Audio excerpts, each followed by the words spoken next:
Ini, coba saya kasih ilustrasi ya.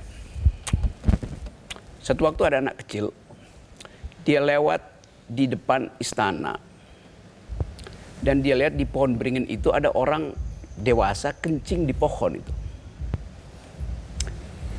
Anak itu bilang begini, lah kok Pak Presiden kencing di pohon? Si orang ini bilang, saya bukan presiden. Karena saya di luar sidang kabinet. Lalu anak itu bilang begini, iya tapi saya lihat tiap hari Bapak ada di televisi itu. Di depan pers, pasti Bapak Presiden. Dia masih ngotot, dia bukan presiden. Memang betul dia bukan presiden pada saat itu tuh. Tetapi bagi si anak kecil bagaimana bedainnya tuh kan. Apalagi anak kecil itu bilang, loh kan nggak boleh kencing di pohon. Terus si orang ini bilang, mana larangannya? Nggak ada larangan memang. Karena dalam istana ada toilet, dia bisa milih. Terus presiden, si orang yang disebut presiden oleh si anak ini, adu debat. Kan saya bisa milih, kencing di toilet atau kencing di bawah pohon. Mana larangannya? Anak itu bilang begini, dulu di situ ditulis oleh Daendels, kecuali anjing dilarang kencing di situ tuh. Anak itu ingat bahwa ada tulisan itu. Tapi mungkin juga orang yang kencing di situ itu tahu itu, tapi dia nggak bisa bahasa Belanda tuh. Karena itu sudah bahasa Belanda, orang kencing di situ. Sekarang pertanyaan kita, anak itu yang benar apa orang itu tuh? Ini terjadi di negeri Wakanda tuh.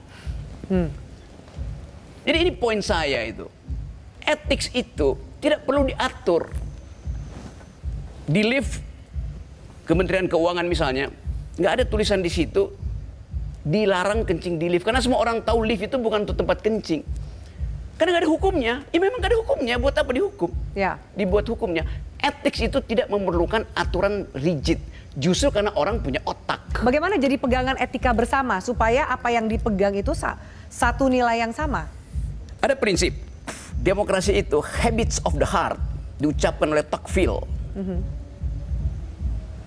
di Amerika. Yang menganggap bahwa ngapain ada undang-undang kalau saya bisa bercakap-cakap secara etik itu.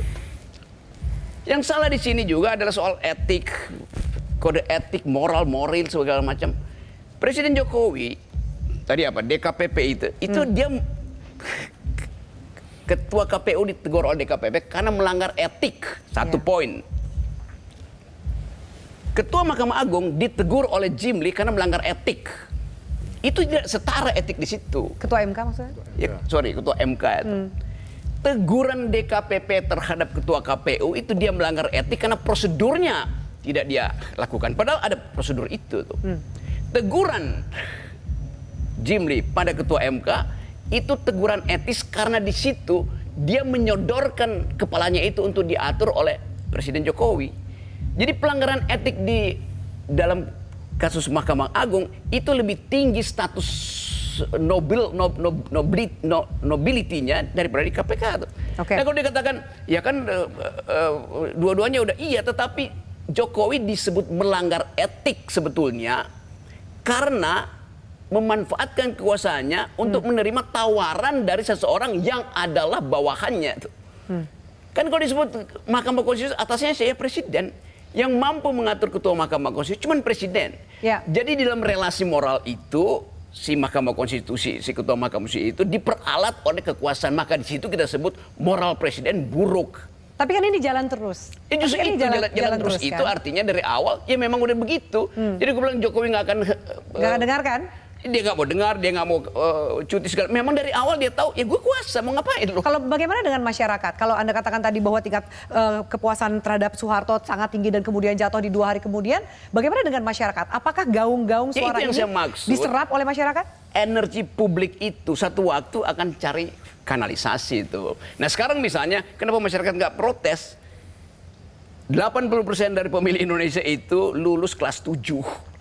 Tidak lulus SMP artinya bagi dia BRAS itu, BLT itu lebih berguna dari debat panggung demokrasi itu. Ya. Kan itu dasarnya kan. Nah karena itu Jokowi juga tahu itu. Mending pelihara orang miskin supaya mudah diarah-arahkan. Mending ciptakan kedunguan supaya mudah dimanipulasi kan itu. Jadi secara moral Jokowi ini melanggar 2 tugas konstitusi. Konstitusi kita cuma katakan tugas presiden lepas dari visi misi dia itu 1, pelihara fakir miskin, 2 cerdasan kehidupan bangsa. Dua-duanya itu dia tidak lakukan. Karena dia menunggangi kedunguan dan menunggangi kemiskinan untuk memperpanjang dinastinya. Oke, baik. Kita harus jeda. Termasuk akan kita bahas berikutnya adalah